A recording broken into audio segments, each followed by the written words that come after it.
Hello and welcome back to Shamanic Cacao as we continue our way through the Vai Cacao ceremonial grade cacao box from all of these amazing different countries, Guatemala, Costa Rica, El Salvador, but where are we going today?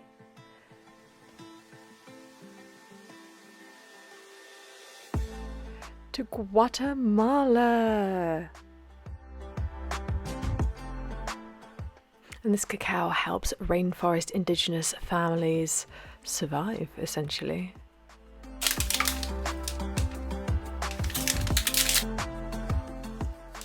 These were big, chunky blocks of cacao that was really quite hard and chalky. Only a couple of big blocks. And it has such an interesting ice cream sandwich texture as well.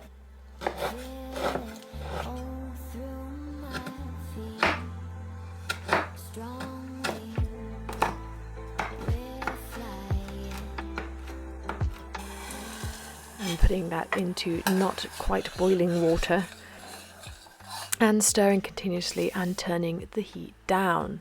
And as you can see, I had the water just a little bit too hot, so it did bubble a little bit, but this brewed so quickly, and look at all those cacao butter glitters. And sorry, Harry Potter fans, for the PTSD with the always mug.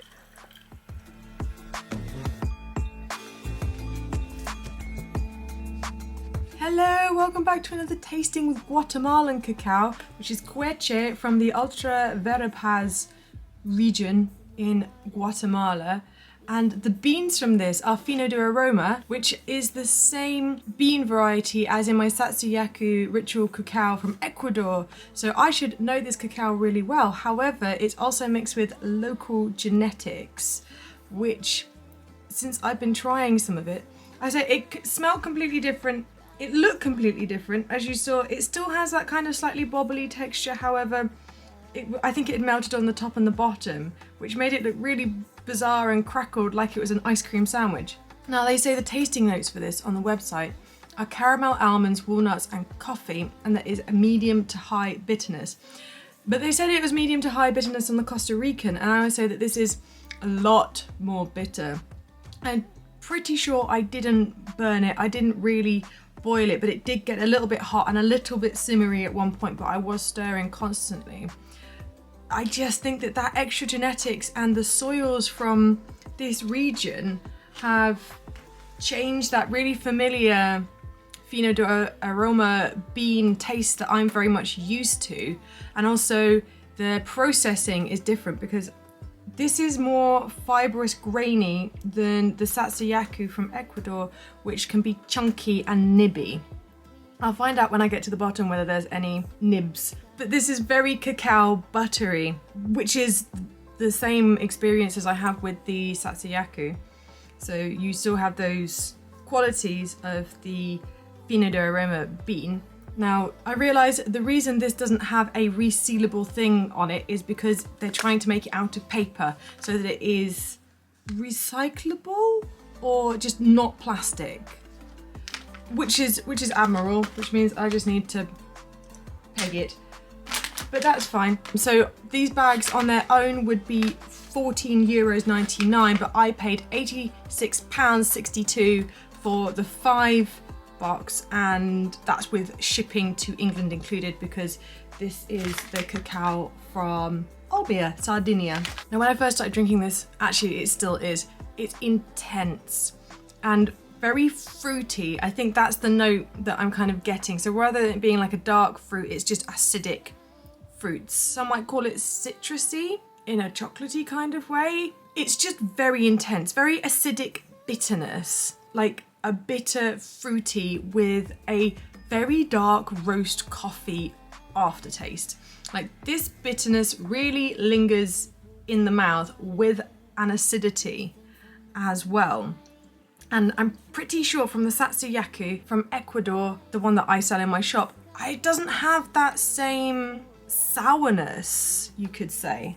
It almost has a chewy quality to it as well, because this is finer ground but still with a lot of fibre in it than the Tsatsayaku. So it feels a bit more chewy, but not in the way that the Tsatsayaku is chewy, where you actually have cacao nibs that you come across where you get the lumps. So it's kind of thick, but it also is quite astringent on your mouth and dries out. So because of the acidicness and the bitterness and the graininess, it's a very interesting texture in your mouth, and then how it sits with you then for probably some time afterwards. Though from experience of drinking my Tsatsayaku every day before I started doing this series, is that I could brew it better.